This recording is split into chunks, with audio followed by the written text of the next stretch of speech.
Quelles sont les mesures qui vont être prises? Bien, j'aimerais déjà rappeler que nous le faisons déjà depuis des années dans Rosemont-la-Petite-Patrie.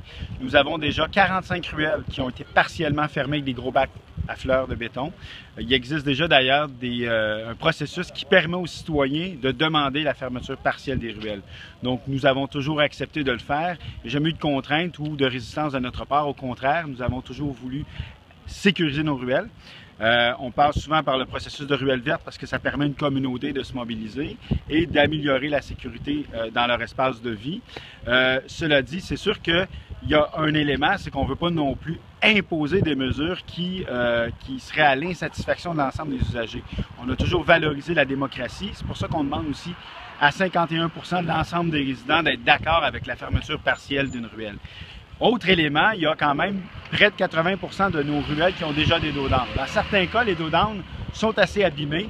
Donc, ce qu'on doit réaliser maintenant comme travail, c'est d'analyser nos près de 400 ruelles. Il faut savoir qu'au Rosemont-la-Petite-Patrie, il y a près de 400 ruelles sur l'ensemble du territoire. C'est un travail énorme. Chaque ruelle est assez différente. Donc, pour être capable de sécuriser l'ensemble de ces ruelles-là, il va falloir se doter d'un plan d'action pour presque chacune individuellement de ces ruelles. Ça demande un énorme travail, donc pour être capable de l'accomplir dans les plus brefs délais, il va falloir s'y atteler et analyser le travail, mais surtout, il va falloir travailler avec les citoyens.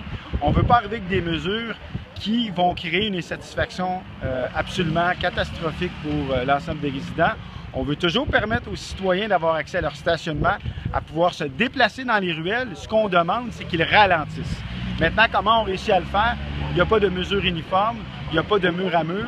Je pense que chaque ruelle devra être attentivement analysée et qu'on devra mettre en place les mesures nécessaires. Mais on a déjà quand même il y a plus de 45 ruelles qui ont déjà été sécurisées en cette matière-là, plus les 90 ruelles vertes qui déjà ont des aménagements. Elles sont inclus, les 45 sont inclus dans les ruelles vertes. Et l'ensemble de nos ruelles vertes ont déjà des mesures de rétrécissement de chaussée qui permettent de rendre les ruelles plus conviviales. Donc, c'est déjà quelque chose que nous faisions, mais c'est sûr qu'on va pouvoir continuer à le faire davantage et peut-être ce moment précis que nous vivons à Montréal va nous donner aussi l'opportunité d'accélérer la cadence et de diminuer la résistance. Parce qu'il faut rappeler une chose, si l'arrondissement n'a pas pu aller plus rapidement sur la sécurisation des ruelles, c'est surtout parce qu'il y a eu de la résistance de la part de plusieurs citoyens qui étaient contre ces mesures d'apaisement dans les ruelles.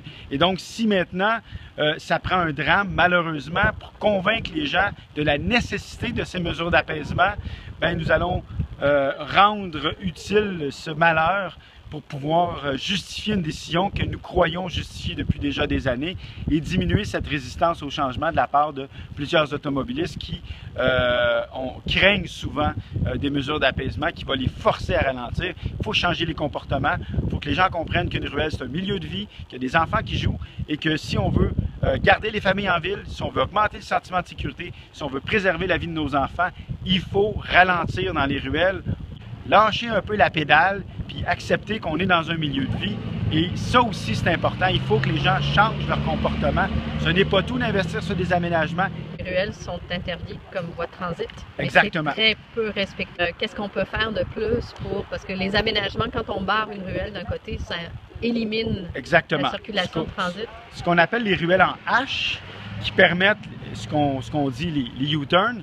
La solution idéale, c'est de mettre un beau gros bac de fleurs ou d'excaver puis faire un beau jardin dans une ruelle verte pour assurer que les citoyens continuent à avoir accès à la ruelle, mais que ça empêche le transit, où on le sait, la plupart du temps, c'est des gens qui vont rouler très rapidement parce qu'ils sont pressés.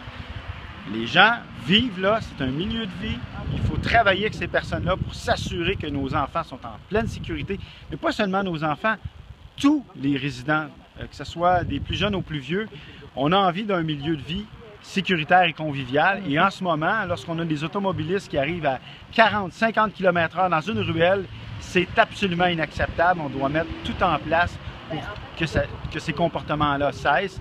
Et on prendra les moyens qu'il faut. Il y a des citoyens qui disent aussi que le processus, il y a juste les ruelles vertes. Quand on fait un processus de ruelle verte, que l'on peut fermer un côté d'une ruelle et il y a plusieurs citoyens qui, même cette année, ont été refusés. Ils disent que ce sera pour l'année prochaine. Le processus des ruelles vertes est quand même assez long à faire. Il faut consulter les gens, tout ça.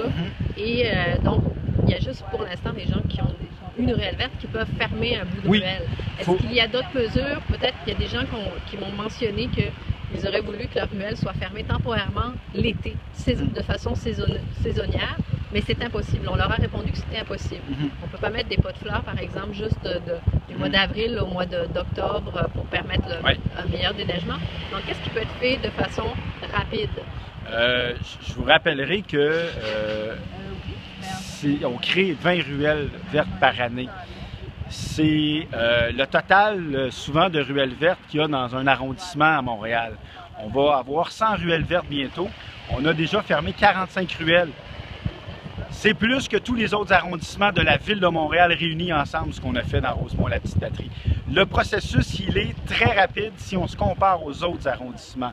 Nous faisons déjà 100 fois plus que tous les autres arrondissements en matière d'apaisement. Il faut juste se rappeler qu'il y a plus de dos d'âne dans Rosemont qu'en tout le reste de la ville de Montréal. Il y a plus de saillies de trottoirs que dans tous les autres arrondissements de la ville de Montréal. Rosemont-la-Petite-Patrie fait déjà plus que tous les autres arrondissements réunis en matière d'apaisement de circulation. Maintenant, si on doit faire plus rapidement, toujours, mais à l'impossible, nul n'est tenu. On ne peut pas du jour au lendemain tout ce qu'on est en train de faire pour le reste, pour juste faire ce projet-là. Il faut savoir que nous n'avons pas plus de budget, pas plus de ressources. Donc, si nous décidons demain matin de se concentrer uniquement sur la sécurisation des ruelles, ça veut dire qu'on ne pourra pas continuer à sécuriser les rues et les intersections. On ne peut pas tout faire en même temps. On a une capacité maximum d'intervention. On va faire notre possible. Et je comprends que plus on en fait, c'est comme la société SideGrade, plus on en mange, plus on en veut. Rosemont-la-Petite-Patrie est un leader en matière d'apaisement de circulation. On veut le demeurer, on va le demeurer. S'il faut faciliter le processus pour accélérer, je vous dirais, la mise en place d'installations de bacs à fleurs, ça sera extraordinaire. Tant mieux si les citoyens en veulent davantage. Nous sommes très heureux de l'entendre. C'est ce que nous souhaitons depuis des années, le faire partout. Si maintenant les citoyens sont prêts à nous suivre dans notre vision de la ville, c'est-à-dire fermer partiellement toutes les ruelles de l'arrondissement, ben je crie hurrah. C'est ce que nous voulons depuis des années. Est-ce qu'on peut avoir des empêchements, des ruelles barrées de façon saisonnière? Tout est possible dans la vie, mais tout a un coût. Si on décide demain matin de fermer toutes les ruelles juste à la saison, il faudra trouver un espace d'entreposage pour toutes les pots de béton. Il faudra aussi se dire que ce sont des cols bleus qui devront travailler sur des coûts supplémentaires. Donc oui, tout est possible, mais ça a un coût.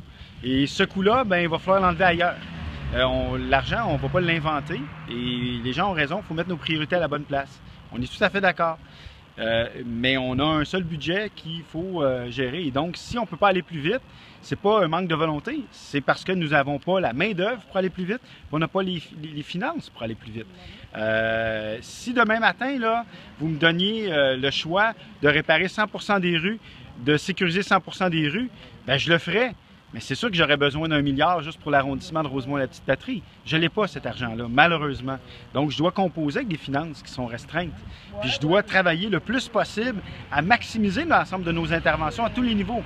Améliorer nos parcs, améliorer nos infrastructures de loisirs, réparer nos bâtiments, réparer nos rues, passer les collectes de déchets, bien déneiger, etc., etc., etc. Tout ça, c'est le même budget.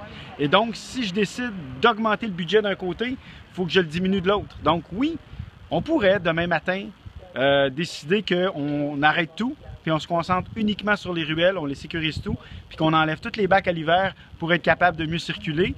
Mais ça va nous coûter des centaines de milliers de dollars, voire des millions de dollars faire cette opération-là annuellement, et ça veut dire qu'on ne pourra pas le mettre ailleurs. Donc c'est un choix. Ça va prendre peut-être un peu plus de temps. Je comprends qu'on aimerait ça que ça soit plus vite. Tout le monde voudrait que ça soit plus vite. J'aimerais ça qu'il y ait plus de problèmes de sécurité demain matin dans la ville. J'aimerais ça être capable de décréter un contrat puis qu'on répare tout demain matin. C'est impossible de le faire, malheureusement. Vous parliez ce que veut faire le plateau, puis vous alliez faire la même chose, c'est que vous allez mettre dans certains endroits des dodanes aussi? Tout à fait. On va analyser chacune des ruelles, ce qu'il est à mesure de faire. Et ce que le plateau a annoncé, c'est pas qu'il allait le faire demain matin. Ils ont quand même dit que ça allait prendre des années avant de le faire. Ils annonçaient un plan sur plus de 2 ans. Il Il faut comprendre que arriver avec des mesures aussi importantes, ça ne se fait pas en criant ciseaux puis que demain matin c'est réalisé.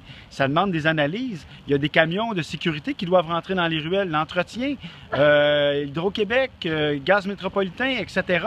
L'entretien des ruelles qui doit se faire aussi dans certains cas par les travaux publics. On a l'obligation de maintenir aussi l'accès à des ruelles pour des questions de sécurité. Puis chaque ruelle est aménagée de façon différente. Ce qui fait qu'on ne peut pas, demain matin, mettre en place des mesures improvisées qui vont nous créer plus de problèmes. Il faut se donner le temps de prendre les bonnes mesures pour ne pas être obligé de tout refaire après. Et malheureusement, ça ne se fait pas en une journée. On a des ressources limitées et on va le faire, mais on va bien le faire dans le temps qui nous est imparti pour le faire.